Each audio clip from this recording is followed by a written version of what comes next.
Hola, ¿qué tal? Buenas tardes. Hoy estamos en Búnker aquí con Maxime y Guillaume, fundadores de la agencia Garlush. Bonjour, ¿ça va? Bonjour. Bonjour, hola. ¿Cómo estáis? Ça va? Ah, super. Très bien. Super? Ok, d'accord.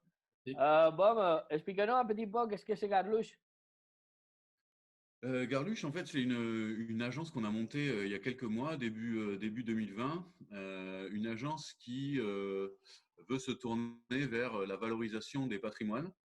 Et quand on dit patrimoine, on entend différentes choses. Patrimoine matériel, patrimoine donc naturel ou historique, donc les espaces protégés, les espaces naturels ou les choses plus historiques comme les bâtiments, les châteaux, toutes sortes de choses comme D'accord. ça. Et puis, on veut aussi valoriser, défendre, promouvoir les patrimoines immatériels que sont les savoir-faire, comme un petit artisan qui a une façon particulière de travailler un produit, un objet, de vieilles façons de travailler, ou ça peut être des typicités culturelles, des langues particulières, tu vois, des fêtes particulières qu'on peut avoir à certains endroits, comme des carnavals, toutes sortes de choses comme ça qui sont pour nous les patrimoines immatériels. Voilà. D'accord, ok. Et Garlush, c'est toi, Maxime et Guillaume. C'est ça, tous les deux. C'est quel le rôle de chacun de Garlush? Bon, on est tous les deux cofondateurs. Ah, Après, il y a des rôles différents juste administrativement, parce que sinon, pour le reste, ok. on est deux cofondateurs. Juste, on a forcément des spécificités et des, entre guillemets, talents, cachés ou non d'ailleurs, chacun, en termes de communication ou de gestion de projet. Voilà, donc on est très complémentaires sur ça. D'accord. Et Garlush, il a fait quoi pendant le confinement? Vous avez continué à travailler? On a un peu travaillé, on a profité pour travailler un peu notre communication, démarcher un peu des clients potentiels, écrire. Voilà. Et puis on avait quand même quelques clients plutôt dans le volet culturel, Mhm. des festivals ou des associations culturelles. Donc on a continué un peu à les accompagner sur le temps du moins où ils étaient actifs. D'accord. On leur a proposé après de les accompagner même un peu, de stopper, de reprendre. Voilà. Donc ça a duré jusqu'à quand même début mai. Là c'est vrai qu'il n'y a que depuis début mai où on est un peu D'accord. Bon, ralenti. maintenant, on est arrivé déjà au déconfinement. C'est quoi votre jour? Qu'est-ce que vous faites les jours à jour? Qu'est-ce qu'on fait du coup, voilà, comme l'a dit Guillaume un peu, on avait travaillé à essayer de, de, de diffuser de l'information pour montrer qui on est, tu vois, D'accord. quels outils on emploie, quelle capacité on a, tu vois, c'est peut-être le moment de le dire aussi, de l'évoquer. On travaille sur la communication. Voilà, de la communication, on peut faire plein de choses, monter des stratégies de communication, animer les réseaux sociaux, tout ce genre de choses. Enfin, je ne vais pas tout décliner, mais vraiment, on essaye de se positionner un peu en mode, on peut vous proposer tout type de prestations au niveau de la communication, Mhm. print, web, etc. On, Ok. on, on aime aussi beaucoup parce que notre passé fait que on a été vachement dans l'événementiel aussi. Tu Mhm. vois, donc la création d'événements de façon un peu particulière, c'est-à-dire que oui, à chaque fois, ça va être une jolie fête de village ou ce genre d'identité qu'on veut défendre, tu vois, des choses qu'on a envie de dire un peu populaires ou D'accord. familiales ou pour tout type de public, convivial en tout cas, Ok. qu'on veut défendre. Voilà, ça c'est l'événementiel qu'on veut mener. Et puis, tu vois, à travers tout ça, on essaye d'avoir notre façon de fonctionner, donc accompagner les gens, tu vois, de façon ponctuelle, s'ils ont besoin d'une mission ponctuelle, ou accompagner tout au long du projet, en faisant un peu de gestion de projet, tu vois, ou de développement d'une idée, du début à la fin, en intervenant parfois, en trouvant aussi des synergies, des partenariats pour faire fonctionner ces idées. D'accord. Voilà, donc une espèce de boîte à outils, tu vois, un peu large, qui permet à chaque fois de valoriser, comme on l'expliquait au départ, c'est tous ces patrimoines-là. D'accord, parce qu'ici, on peut parler du passé pour faire un peu la référence de vous venez où. En fait, vous avez été, ou vous étiez encore dans les bars Latencha, non? C'est vrai, ça fait un moment qu'on travaille ensemble avec avec Guillaume, on fait toujours, ça fait 10 ans qu'on fait toujours des choses ensemble et la Tencha en est un bon exemple où moi je faisais tout le côté événementiel, tu vois, et enfin tout le côté événementiel chargé de programmation. Et Guillaume, dans le côté événementiel, il faisait même plus large que ça parce que c'est plus large, toute la communication. Voilà, communication du lieu, etc. Donc moi, je vais parler pour moi déjà. Voilà. Donc programmation événementielle, culturelle depuis un long moment à Bordeaux, tu vois, après avoir fait des études diverses, etc., d'avoir gravité aussi un peu dans le tourisme. Tu vois, donc on a quand même un retour vers le patrimoine, tu vois, vers des choses qu'on peut valoriser d'une façon un peu touristique. Nous, notre idée, c'est le tourisme quand même local, tu vois, c'est-à-dire un peu ce qui va, on l'espère, se passer, aller pas très loin de chez soi et, et visiter, se rendre sur des lieux, redécouvrir ce qui nous entoure. Ça, c'est pour moi. Ça, c'est pour moi. Et Guillaume? Et oui, moi, mon parcours, c'est très culture, parce que j'ai travaillé dans pas mal de structures bordelaises, mais même aussi dans les Landes, soit bénévolement, soit de manière professionnelle. Donc, j'ai créé des assos culturels, des festivals. J'ai travaillé dans des structures bordelaises comme l'Aibot, le Krakatoa. Puis là, ma dernière expérience professionnelle, j'étais community manager. Voilà, dans une agence bordelaise, plutôt dans le milieu du sport au niveau national. Et voilà. Mais du coup, même si nos parcours diffèrent et se rejoignent un peu sur certaines expériences, on a fait la direction artistique du Festival Vie Sauvage ensemble pendant quelques années. On a quand même aussi le gros point commun d'être issus de petits villages ou de petites villes et de la nature. On a grandi tous les deux dans la nature.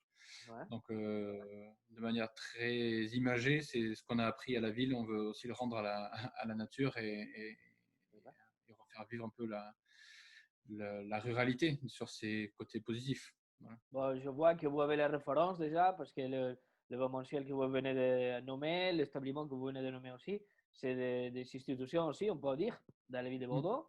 Et maintenant, est-ce que vous avez une idée de l'avenir? Est-ce que vous avez planifié déjà ou vous travaillez déjà pour possible événement qui vient dans les prochains mois? Là, l'avenir, avec les situations actuelles, c'est déjà compliqué de savoir ce que c'est le présent. Mais pour l'instant, nous, on se projette sur un idéal, bien sûr, du futur de notre agence. Mais l'idéal pour nous, c'est d'arriver à aider le maximum de gens possible, le maximum d'artisans possible à être mis en lumière et à vivre de leur métier, aider le maximum de structures culturelles à continuer d'exister. Déjà, rien que ça serait déjà un succès vu la période actuelle. Donc voilà, proposer notre service à plein de structures, même des producteurs de vin. Si notre structure peut permettre à des gens juste de continuer à exister et de ne pas mettre la clé sous la porte, ce sera déjà une réussite. Et ça, c'est pas de l'avenir, c'est déjà du présent. Donc, voilà. Et après, nous, dans le futur, oui, proche ou à moyen terme, on souhaite produire aussi nos événements et organiser nos vous fêtes. avez un rêve comme événementiel? Vous avez un truc que vous voulez faire, votre étoile? C'est quoi que vous cherchez?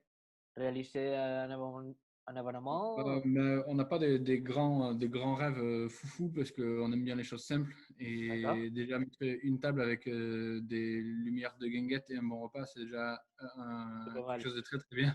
Pouvoir rencontrer des gens et discuter avec son voisin, d'autant plus actuellement, c'est déjà un rêve un peu fou. Donc si on arrive à faire ça, à faire rencontrer des gens, et à faire.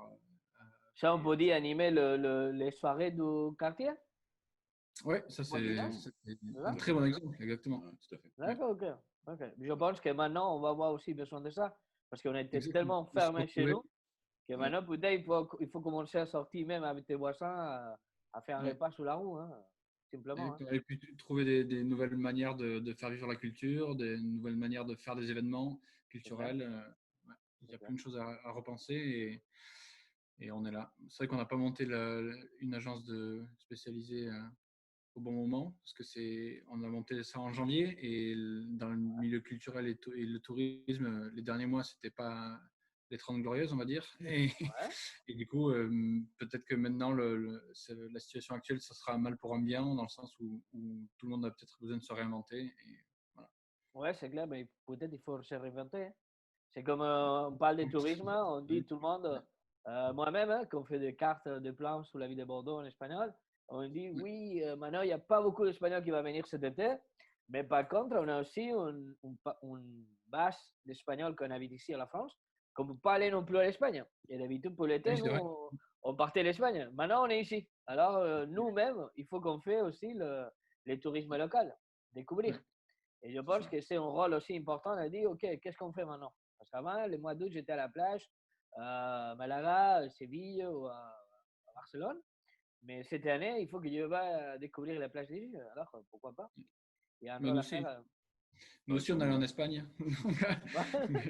On va rester ici, là. Ouais. Tu vois, on Voilà. va rester Je entre pense deux qu'on mers. on va voir pas mal de personnes déjà ici. C'est bien. C'est bien. Ouais. OK. Bon, ben, je vous vois très sérieux.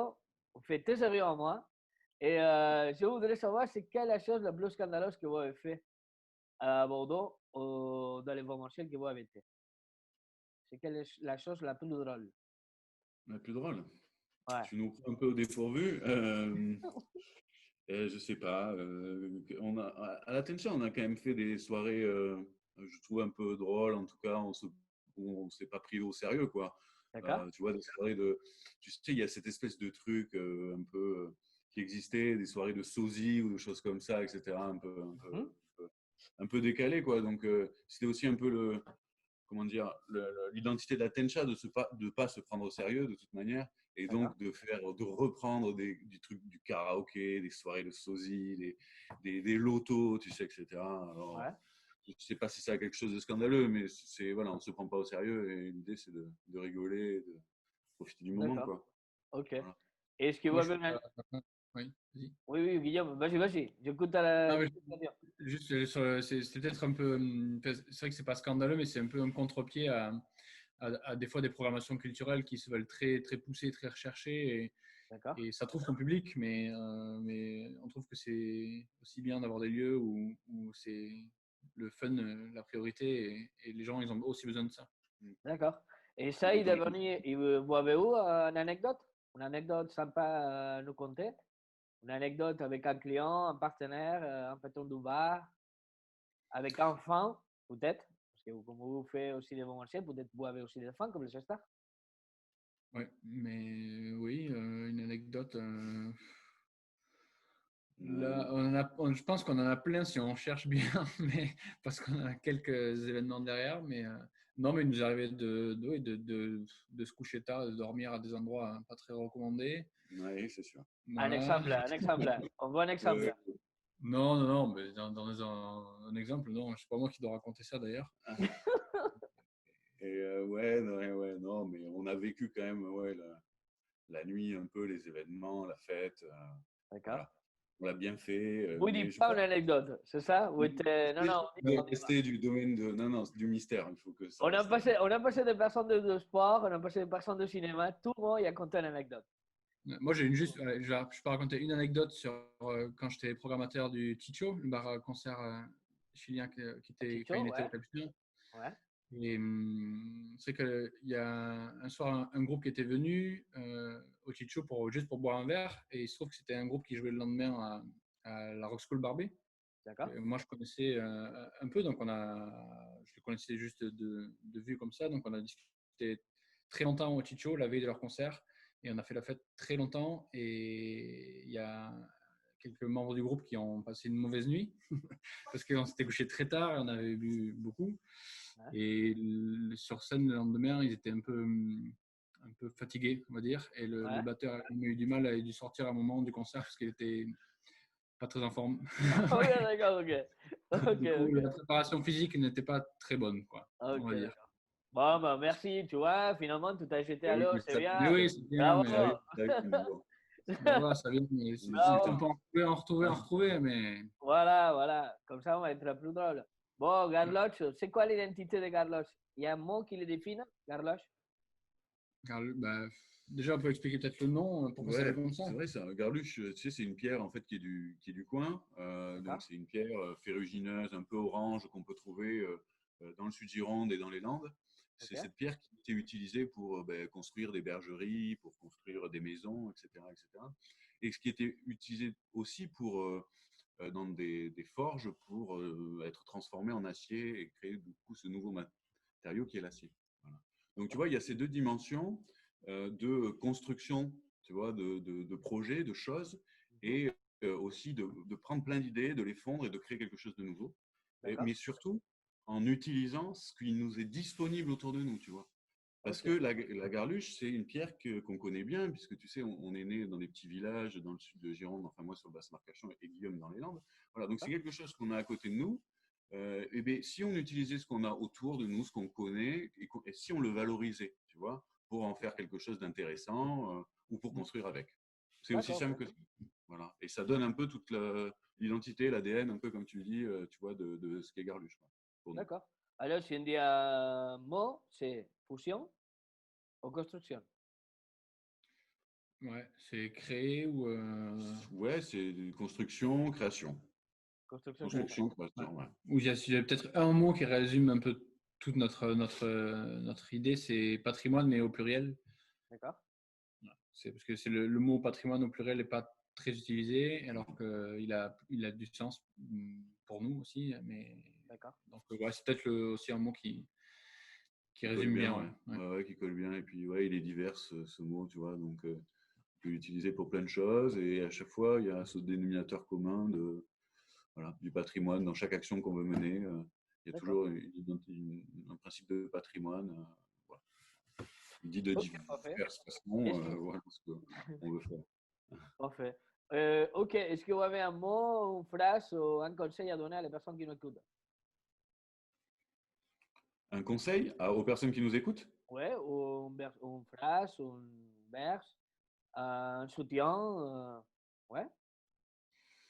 Nous, on a en gascon, il y a une phrase qui dit gardarem le moral, donc du patois local de chez nous.